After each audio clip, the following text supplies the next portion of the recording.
Bien, merci beaucoup, Édouard, de m'avoir proposé de vous parler un peu du cycle de l'eau et du climat. J'y connais pas grand-chose. Moi, je vais vous parler plutôt de l'utilisation de l'eau et pourquoi est-ce qu'on a besoin d'eau et comment l'humanité va essayer de se débrouiller, malgré le changement climatique, pour survivre. Donc, on n'est pas vraiment totalement cohérent avec le thème. J'ai beaucoup de transparents que je ne vais pas vous montrer parce que j'avais envisager de montrer quelque chose sur des choses qui ont déjà été exposées dans le cours de cette journée. Donc, ça me permettra d'aller plus vite et d'essayer de ne pas dépasser 6 heures. Ça va, ça, si on ne dépasse pas 6 heures? Alors, bon, ça, c'est juste une photo de la Terre vue de satellite. Et on appelle la Terre la planète bleue, parce qu'il y a beaucoup d'eau. Donc, tout le monde est content. Si on regarde ça, c'est les chiffres qu'a donné... Qu'est-ce que j'ai fait? Voilà, merci. Alors ça, c'est une image c'est des chiffres que Édouard a déjà montés à sa première conférence, c'est la quantité totale d'eau sur Terre. C'est rien que c'est parlant, c'est ce qu'il nous a déjà dit. La grosse boule, c'est l'ensemble de l'eau qui est essentiellement dans les océans, tu as donné 97% d'océans. La petite boule à droite de la grande boule, c'est l'eau douce, que vous voyez assez bien. Et si vous avez de très bons yeux, vous pouvez boire en dessous de la grande boule, la petite boule ici, une boule minuscule. Ça, c'est quoi? C'est l'eau douce non gelée. Donc l'essentiel de l'eau que nous avons sur Terre aujourd'hui, c'est dans les océans, bien sûr, et dans les eaux qui ne sont pas dans les glaciers de montagne, ou surtout dans l'Antarctique et le Groenland. Donc voilà, on n'a pas beaucoup d'eau sur Terre. Juste pour vous donner quand même un ordre de grandeur, la toute petite goutte ici, qui est l'eau non gelée, ça représente quand même 15 millions de kilomètres cubes. Donc, ce n'est pas la sécheresse la plus absolue. Mais ça pose une question que je voudrais discuter un instant avec vous, qui est d'où elle vient cette eau? Ah oui, rappelle, le stock d'eau sur Terre est à peu près constant, ce qui n'était pas le cas sur Mars. Et c'est pour ça qu'il y a plus d'eau sur Mars. On pourra en reparler si ça vous intéresse. Mais d'où vient cette eau sur Terre? Donc on a beaucoup parlé d'eau aujourd'hui, mais personne ne s'est posé la question, mais d'où elle vient cette eau? Alors, c'est vraiment en dehors du sujet, mais ça m'amuse.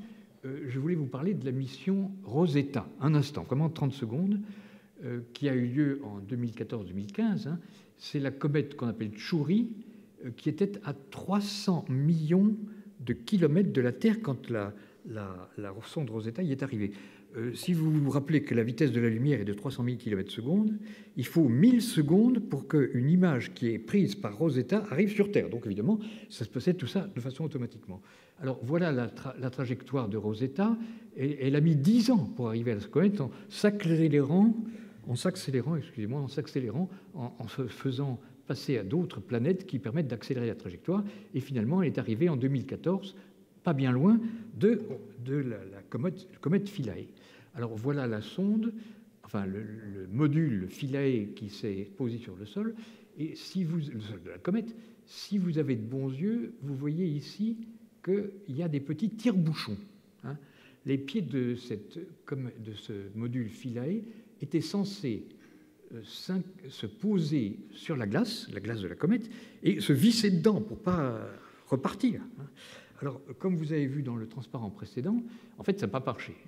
En ce sens que le module Philae est arrivé là, il est reparti à 1 km d'altitude, et puis il est revenu avec beaucoup de chance, malchance, il aurait dû rebondir une deuxième fois et repartir pour jamais. Donc on a eu une petite chance, et c'est que le module s'est quand même coincé. Alors voilà à quoi il ressemble, le module. Il est là, et ça, c'est un morceau de glace de la comète, et l'atterrisseur, le Philae, il est coincé contre une falaise. C'est pour ça qu'il s'est arrêté. On a eu vraiment une chance de pendu pour arriver à pouvoir faire quelques mesures, et on va retrouver sur ce que nous racontait François Zimieux ce matin, c'est que ce qui a permis de donner un début de réponse par cette mission, elle a fait autre chose, mais sur l'origine de l'eau sur Terre, c'est en mesurant la teneur en deutérium de l'eau de la comète. On vous a donné les chiffres ce matin, et il se trouve qu'il y a 2 fois plus de deutérium dans l'eau de la comète qu'il n'y a sur Terre. Bon, la teneur dans le deutérium varie un peu d'un endroit à l'autre, enfin, il varie aussi avec l'évaporation. Mais 2, c'est quand même beaucoup trop. Donc ça veut dire qu'aujourd'hui, il est à peu près sûr, à peu près, je dis, que les comètes ne sont pas l'origine de l'eau sur Terre. Quand j'étais étudiant, c'est ça qu'on m'a dit. L'eau sur Terre est venue, parce que vous savez peut-être que nous sommes dans ce qu'on appelle une planète tellurique. Il y en a 4, Mercure, Vénus, la Terre et Mars. Et que, normalement, ces planètes-là sont des planètes telluriques, c'est-à-dire qu'elles sont constituées de roches.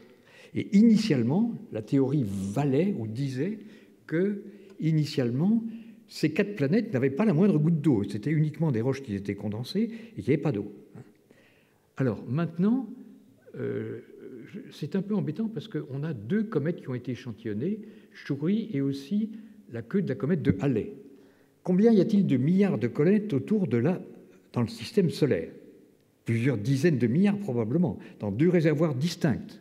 Alors, est-ce qu'avec 2 mesures, on peut conclure aujourd'hui qu'il n'y a pas de comète qui soit venue alimenter l'eau sur Terre? Non. Enfin, ce que nous disent les gens qui connaissent bien le milieu, c'est que vraisemblablement, l'origine de l'eau serait les météorites, ou alors que la planète Terre était essentiellement anhydre au début de sa formation, n'est peut-être pas vrai, et qu'il y avait de l'eau qui s'est créée au moment de la formation de la Terre. Donc c'est une question intéressante qui n'est pas très opérationnelle pour savoir ce qu'on va faire de cette eau. Alors, ce que je voudrais vous prier de bien considérer, c'est la différence entre flux et stock. Ça, c'est un point important. Et si vous êtes journaliste, j'aime beaucoup les journalistes, mais en général, ils confondent les deux. Ils sont incapables de vous dire. Il suffit qu'il soit... S'il y avait un journaliste dans la salle, il bondirait sur mon image avec la grosse goutte d'eau bleue et la toute petite d'eau non gelée. Hein. Donc on dirait qu'il n'y a pas d'eau sur Terre, donc on va crever. Et en fait, on vit sur les flux. Alors voilà les flux. Je ne parle pas de ce que j'appelle parfois le flux per descensom, qui était que, selon les Grecs, l'eau de la mer s'infiltrait dans le sol et remontait dans les sources. Et les sources coulaient non pas à cause de la pluie, mais à cause d'un circuit per descensom de l'eau de la mer qui se dessalait au passage dans son transfert souterrain avant d'arriver dans les sources. Alors, ce cycle per descensom, il nous donne des ordres de grandeur intéressants. Au niveau de la planète, il tombe 113 000 km3 par an d'eau sur les continents, beaucoup plus sur les océans, mais sur les continents.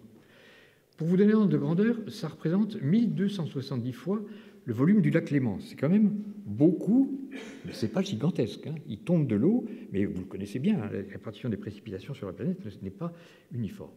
Alors, là, c'est un concept nouveau, enfin nouveau, il a disons une quinzaine d'années, sur lequel je pense qu'on n'insiste pas suffisamment. C'est que ce flux d'eau, de pluie ou de neige qui arrive sur les continents se divise en 2 types d'eau auxquels on a donné le nom d'eau verte et d'eau bleue. Et je pense que c'est extrêmement important, si on réfléchit sur l'utilisation de l'eau, de bien distinguer ces 2 types d'eau. Alors qu'est-ce que c'est? Vous avez vu que l'essentiel, c'est l'eau verte et le minoritaire, c'est l'eau bleue. Alors, l'eau verte, c'est quoi? C'est un peu ce dont a parlé Agnès Ducharme il n'y a pas longtemps, en ce sens que c'est l'eau qui s'infiltre dans le sol superficiel après la pluie, qui est stocké dans les... Votre profondeur de 50 cm me plaisait bien, Agnès. C'est dans les 50 cm, peut-être 1 mètre. Hein. L'eau qui s'est infiltrée reste dans le sol là, et elle est tenue par la capillarité. Donc elle ne bouge plus. Hein, et elle ne descend plus bas que s'il en arrive des quantités supplémentaires. Donc elle est coincée là. Mais les racines des plantes sont intelligentes, et les racines sont capables d'extraire, en luttant contre la capillarité par des phénomènes d'osmose, de sortir l'eau du sol, de l'apporter par la sève aux feuilles et de la transpirer dans l'atmosphère. Donc l'eau verte est une eau qui arrive par le sol, qui descend pas très profond, 50 cm, 1 mètre, et puis qui repart par transpiration vers l'atmosphère. Personne d'autre que les racines sont capables d'extraire cette eau-là. Si vous demandez à un agriculteur, disons que vous avez de l'eau dans votre sol, vous n'avez qu'à la prendre, comment il va faire? Il faudrait qu'il la mette à l'étuve, qu'il l'évapore et qu'il la condense. Donc c'est une eau qu'on ne voit pas, elle ne circule pas, elle est coincée dans le sol. Alors c'est pour ça que les ingénieurs ne l'aiment pas beaucoup et n'en parlent pas. L'eau bleue, c'est l'eau des ingénieurs. L'eau des ingénieurs, elle ruisselle en surface, sur mon continent, là. Elle s'écoule dans les rivières et elle va à la mer. Elle s'infiltre dans les couches plus profondes du sol. C'est-à-dire qu'elle tombe derrière l'eau verte qui s'est infiltrée, qui restait là, elle va plus loin et elle descend dans les nappes. C'est ce qu'a décrit Agnès. Elle devient de l'eau souterraine, s'écoule vers les rivières et la mer. elle peut être pompée par l'homme, par ses besoins, donc l'irrigation. Donc ça, c'est l'eau sur laquelle on peut agir. Et l'autre, c'est les plantes et les racines qui agissent dessus. Nous, on ne peut rien faire. On est obligé d'observer. Alors c'est pour ça qu'on n'en parle pas. Alors, la question qui m'est souvent posée, c'est sur la consommation en eau aujourd'hui, elle vient d'où? Elle vient des stocks ou elle vient des flux? Agnès a parlé un petit peu des stocks d'eau et des stocks qui sont en surconsommation et qui disparaissent parce qu'on pompe trop par rapport à la recharge. C'est tout à fait ça. Alors, j'ai essayé, c'est du doigt mouillé, mais vous donnez aujourd'hui un ordre de grandeur de la consommation d'eau du cycle de l'eau par rapport à l'extraction d'eau en profondeur, ce que j'appelle de l'eau fossile, c'est-à-dire l'eau qui est stockée dans des aquifères. J'arrive à ce chiffre qui est basé sur les travaux de Wada et de Dull, qui ont essayé d'estimer combien d'eau souterraine était surexploitée dans les aquifères du monde. Le premier surexploitant, c'est la Chine, ensuite il y a les États-Unis, ensuite l'Inde, etc. Il y a une quarantaine de pays dans lesquels il y a des aquifères surexploités. C'est vraiment un peu tiré d'un chapeau, ce chiffre-là, mais enfin c'est un ordre de grandeur. Il ne faut pas oublier non plus que nous exploitons des stocks sur les glaciers de montagne. Parce que les glaciers de montagne, ils fondent en ce moment à cause du réchauffement. Donc il y a plus d'eau dans les rivières qu'il n'y en avait s'il n'y avait pas de réchauffement climatique. Donc dans une certaine façon, quand on prend de l'eau dans une rivière qui est suralimentée par la fusion des glaciers, on puise dans les stocks. Alors je dirais qu'il y a 5% qui viennent des aquifères surexploités et peut-être 2,5% qui viennent de la fusion des glaciers. C'est vraiment un ordre de grandeur. Alors, consommation et prélèvement, ça on passe. L'eau est-elle disponible pour l'homme? Ça, c'est une image sur laquelle je reviendrai dans un instant. C'est un ami qui s'appelle monsieur le professeur Kinselbach qui m'a pris cette photo, qui est le delta de l'Okavango. L'Okavango, c'est un delta qui se situe sur le fleuve l'Okavango, qui coule essentiellement en Namibie et qui se perd dans une zone désertique dans laquelle les eaux s'évaporent. C'est presque un système endormique. Pas tout à fait, mais presque. Alors ce monsieur-là, il est extrêmement content. Il a toute l'eau qu'il veut, il y a toute la nourriture disponible ici pour lui dans ce marécage, donc tout va bien, il est très content. Il devrait se faire du souci. Il devrait se faire du souci parce que les Namibiens qui utilisent l'eau de l'Okavango pour faire de l'agriculture irriguée, pour exploiter des mines, parce que c'est un pays très riche en mines, et enfin, et ça c'est malin, ils veulent construire des golfs pour que nous, Européens, nous venions jouer au golf chez eux, ils vont utiliser l'eau de l'Okavango. Donc ce monsieur-là, je reviendrai sur ma conclusion, il se trouvera peut-être à court d'eau dans peu de temps. Alors, voilà une preuve de ce que je viens de vous raconter. Le Botswana, le delta de l'Okavango est un paradis pour éléphants, comme je vous l'ai montré.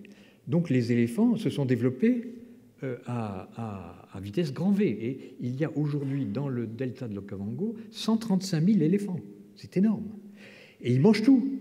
Donc les agriculteurs qui veulent faire pousser quelque chose dans l'Okavango, dans le delta de l'Okavango, eh ben, ils ont dit il y a trop d'éléphants.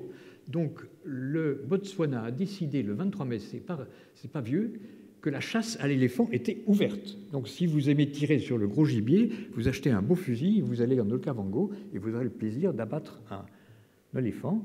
Et c'est pour ça que je disais que ce monsieur devait se faire du souci. Alors, les zones chasses actuelles, oui, une chose qui est intéressante de savoir, ça c'est Michel Bébé qui a établi ça, 21% de l'humanité se concentre dans les zones arides, que vous voyez là, où il ne dispose que de 2% des ressources en eau de la planète. Donc il y a déjà aujourd'hui, indépendamment de tout changement climatique, une inéquité entre la disponibilité en eau et les besoins. Alors, il faut que la géographie, ça passe plus en montagne. Je voudrais, puisqu'on en a parlé un instant, vous montrer le diagramme que j'utilise quand on parle de la sécheresse au Sahel. Ça, c'est le débit du fleuve Niger à Koulikoro, qui est au Mali, et qui a été mesuré à peu près sur une centaine d'années, depuis 1900 jusqu'à à peu près 2000. Et vous voyez, on en a déjà parlé un peu, on a décrit la sécheresse au Sahel dans les années 70, c'est par là. Et vous voyez que c'était effectivement un minimum important, mais c'est des variations d'ordre décennal ou décadaire, non pas décadaire, décennal, des 10 ans, avec des bas suivis de hauts, de bas, etc., et ça redescend. Ça, c'est pas du changement climatique. c'est la variabilité naturelle des précipitations, puisque là, c'est un gros pluviomètre que nous regardons là, c'est le débit du fleuve Niger. Alors, passons maintenant, là-dessus, je ne reviendrai pas, c'est les famines, à Barca del Rio, on a parlé. Je vais vous montrer un petit peu les besoins en eau aujourd'hui, et je vais prendre un exemple en vous citant la consommation en eau de la Tunisie. Alors, la Tunisie est un pays qui n'est pas gigantesque, 164 000 km², à peu près un tiers de la France. Il y a 5 millions d'hectares cultivables, dont la moitié, 10% sont irrigués. Les chiffres que je donne sont pour 2004. Il pleut en moyenne 220 mm et le total de l'eau de pluie représente 36 km³ par an. Alors, voilà le bilan en eau de la Tunisie, vu avec ce petit schéma que je vous ai déjà montré, c'est-à-dire les continents, la pluie, l'évaporation. Alors, pluie, 36 km. L'eau bleue, c'est-à-dire celle qui ruisselle ou qui s'infiltre dans les nappes, ne représente que 5 sur 36. Vous voyez, c'est 3 fois rien. Hein. L'essentiel de l'eau, c'est de l'eau verte. L'eau verte, c'est 31 km³ par an qui s'évapore, dont 12 km³ par an sur les sols cultivés. Donc les Tunisiens qui utilisent essentiellement l'eau bleue pour irriguer, vous voyez que ça devient beaucoup plus faible au point de vue volume que la quantité d'eau verte qui permet à l'agriculture tunisienne de survivre. Alors la consommation actuelle de la Tunisie, c'est 15 km³ par an, et je vais vous montrer rapidement aujourd'hui à quoi ils utilisent leur eau. Là, vous avez un tableau important, mais je vais aller très vite. C'est, oui, il faut le savoir quand même, une fois pour toutes, le besoin en eau que nous avons, nous, humains, sur cette planète, c'est pas de se laver les dents avec. Ça c'est vraiment 3 fois rien, comme vous vous en doutez. C'est de manger. Hein. Toute l'eau que nous consommons, d'une façon ou d'une autre, elle sert à produire la nourriture dont nous avons besoin pour survivre. Donc c'est ça. Alors je vous ai mis là, je n'ai pas le temps de détailler, la consommation en eau pour faire pousser des légumes, des pommes de terre, de l'huile, du riz, etc. Et là, c'est la consommation d'eau dont on a besoin pour produire de la viande, du bœuf, etc. Alors les chiffres, c'est des litres d'eau par kilo de nourriture. Donc là, il faut 100 litres d'eau pour produire 1 kilo de patates. Et ici, il faut 1000 litres d'eau pour faire 1 kg de blé, et il faut 13 000 litres d'eau pour fabriquer 1 kg de steak. Pourquoi? C'est pas que le bœuf bave énormément, le pauvre bœuf ou la vache, elle mange de l'herbe. Donc pour faire de l'herbe, il faut l'arroser, produire de l'eau. C'est cette eau-là, c'est l'eau d'évaporation de la végétation que consomme l'animal qui arrive à ces chiffres extrêmement élevés de besoin en eau pour se nourrir. Alors voilà, je vais vite. Voilà les besoins en eau de la Tunisie, la population 10 millions en 2004. Je suis passé à 2025 en tenant compte du changement climatique. La demande alimentaire équivalent en eau par habitant que consomme un Tunisien, c'est 1450 m³ par an. 1450 m³, de vue de nez, monsieur l'administrateur du Collège de France, vous pourriez nous dire, on doit pouvoir à peu près mettre 1450 m³ dans cette pièce. C'est la quantité d'eau dont nous aurions chacun besoin pour pouvoir produire la nourriture dont nous avons besoin. Alors, ils vont passer, disent-ils, à 1700 m³ par an en 2025. Pourquoi 1700? Parce que c'est ce que nous consommons, nous. Nous, les Français, on a besoin de 1700 parce qu'on mange plus riche que les Tunisiens. Alors, la demande alimentaire, c'est énorme. La demande directe, c'est-à-dire l'eau pour laver les dents, pour faire la lessive, etc., pour laver les rues, c'est rien. Oui, c'est même pas 4% des besoins alimentaires. Donc, les besoins en eau, tout ce qui est service de l'eau, qualité de l'eau, c'est des problèmes énormes de qualité d'eau, mais au niveau volumétrique, c'est rien du tout. Hein. L'essentiel, il faut bien se mettre ça en tête, c'est la nourriture. Alors, vous avez ici le volume d'eau utilisé pour l'irrigation en 2004, et ça, c'est l'agriculture pluviale, c'est-à-dire l'eau verte. Alors, j'ai supposé qu'on allait, malgré le changement climatique, un peu mieux utiliser l'eau pluviale en Tunisie, et on arriverait à 9. Alors, je mets 8 plus 2 égale 10, et j'ai besoin de 14, mettons 15, pour l'alimentation en nourriture. Donc, vous voyez qu'on est déficitaire. La Tunisie a exporté 2,5 km d'eau en vendant des dattes, des olives et quelques légumes, et elle a importé 4,6 km³ d'eau par an. Donc vous voyez, le problème de l'eau n'est pas un problème, je vais aller vite, n'est pas un problème local. Parce que Bourguiba, il avait bien vu ça. Quand il a pris le pouvoir dans les années 60, il a dit on est un petit pays, on n'a pas beaucoup d'eau, on n'a pas de ressources, il faut limiter les natalités. Si on est trop nombreux, on n'arrivera jamais à pouvoir se nourrir chez nous. Donc, il a pris des mesures pour essayer d'abord de libérer les femmes, de modifier les habitudes, etc. Il a à peu près marché, mais enfin bon. Alors voilà, peut-être le transparent le plus pertinent que je veux vous montrer. En 1980, la Tunisie comptait 6,4 millions d'habitants. À l'époque, pour se nourrir, un Tunisien consommait 1150 mètres cubes d'eau par an.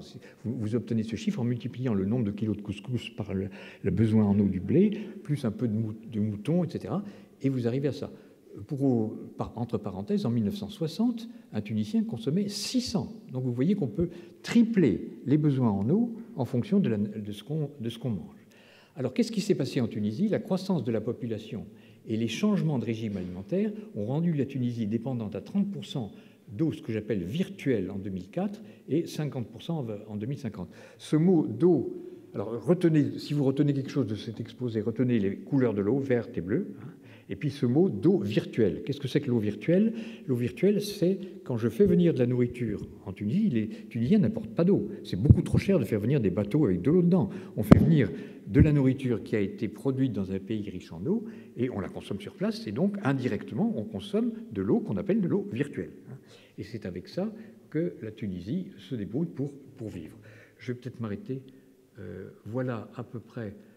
Oui, là, c'est quand même important. Le bleu, il n'y a pas de problème, il y a de l'eau, tout le monde se débrouille, il n'y a pas de problème. Le rouge, c'est la zone aride que vous connaissez, la Tunisie est là, donc on manque d'eau, c'est pas vraiment nouveau. Et les gens se débrouillent très bien dans cette zone rouge. Comment ils font? Eh bien, ils importent de l'eau virtuelle en achetant de la nourriture ailleurs, du moment que quelqu'un peut leur en vendre. Là où ça va mal, c'est ça qui est surprenant, c'est ici. Ici, un peu là, un peu aussi en Indochine. Voilà. C'est, dit d'après cette carte qui a été établie par un centre de recherche sur la gestion des eaux, c'est la zone de déficit économique en eau. Les ressources en eau sont abondantes par rapport aux usages, avec moins de 25% de prélèvement, mais la capacité financière en moyens d'équipement fait défaut. Autrement dit, il n'y a pas de barrage. Il n'y a pas de barrage, donc on ne peut pas stocker l'eau. Si vous allez au Burkina, dont on a parlé déjà, il pleut 3 mois par an, et puis pendant 9 mois, il ne pleut plus. Donc si vous voulez faire de l'agriculture, il faut trouver quelque part pour stocker de l'eau, sinon vous n'arrivez plus à produire. Donc les Burkinabés ont essayé de faire des petites retenues collinaires, mais c'est insuffisant, et donc ils manquent d'eau. Donc ils crèvent de faim, non pas parce qu'il n'y a pas d'eau, mais parce qu'il n'y a pas d'équipement pour utiliser et mieux aménager les ressources en eau qu'on fait. C'est ce qu'on appelle le déficit économique. Alors là, en 2010, il y avait 1 milliard d'habitants de la planète, peut-être 800 millions en 2017 et en 2008, je n'ai pas encore les chiffres, qui étaient en état de sous-alimentation parce que, pour ces problèmes que je viens de citer, c'est-à-dire, ce n'est pas qu'il manque d'eau à l'échelle de la planète, il manque d'eau à l'échelle locale. Bon, alors ça, je crois que je vais m'arrêter sur celui-là, ça, c'est la carte des consommations alimentaires en eau par mètre cube par habitant. Donc, vous voyez la Tunisie ici. Tunisie, elle doit être à peu près dans les 1300-1500, c'est ce que je vous ai donné. Nous, on est un peu plus foncé, on est dans les 1800-2000. Et puis les Américains, évidemment, ils sont les champions, avec plus de 2000, parce qu'ils mangent trop de hamburgers, tout ce que vous voulez. Donc vous voyez qu'il y a des portions, des continents comme la Chine, qui est quand même un continent très peuplé, elle est à moins de 1000. Donc vous voyez que, et l'Inde encore moins, l'Inde est beaucoup moins alimentée en eau. Alors, voilà pour vous confirmer ce que je viens de vous dire. La carte des transferts d'eau virtuelle en 2009, je ne sais pas les chiffres plus récents, environ 600 km3 par an. Vous voyez que les gros producteurs, c'est le Canada et l'Amérique du Nord, et ça va où? En Asie. L'Amérique du Sud est un gros producteur parce qu'il y a des surfaces importantes avec une agriculture pluviale et irriguée qui alimente l'Europe, qui alimente la Chine, etc. Donc vous voyez que, en fait, le problème de l'eau, et je crois que je vais conclure là-dessus parce qu'on... Non, là, j'avais le réchauffement climatique, on va laisser tomber. Il faut bien raisonner à l'échelle de la planète. S'il n'y a plus d'eau en Irak, ce qui est le cas aujourd'hui, il n'y a plus d'eau en Irak, et les Irakiens envisagent que dans les quelques années qui viennent, ils seront à 80-90% de déficit parce que les ressources en eau qu'ils ont localement sont insuffisantes par rapport à leur population. C'est un problème d'équilibre des populations avec la quantité d'eau qu'ils ont. Hein, le problème qu'avait eu Bourguiba il y a 40 ans ou 50 ans. Bon, mais on ne vit pas sur une planète isolée. Hein. Les famines du 19e siècle, elles étaient rendues possibles parce qu'on ne savait pas déplacer de la nourriture. Donc aujourd'hui, voilà les flux de nourriture qui sont déplacés dans le monde. Environ 30% de la production agricole mondiale totale passe d'un continent à un autre. Donc vous voyez le problème de l'eau, si vous le liez au changement climatique, vous voyez que le changement climatique, c'est pas ça qui va faire que la planète va pouvoir vivre ou pas. Hein. Excusez-moi parce que je suis dans une enceinte qui est très orientée changement climatique, mais ce n'est pas le phénomène majeur qui va nous poser des problèmes sur Terre d'alimentation et de boissons, c'est la croissance démographique. C'est ça la catastrophe. Hein. On est 7 milliards aujourd'hui, on va passer à 9 milliards et demi en 2050 et à 12 milliards 2 en 2100. Hein. Donc l'augmentation des besoins est beaucoup plus liée à des problèmes de cette nature, démographie, croissance, que des problèmes climatiques. Ceci étant, s'il y a des déficits en Irak, en Tunisie, etc., on sait faire.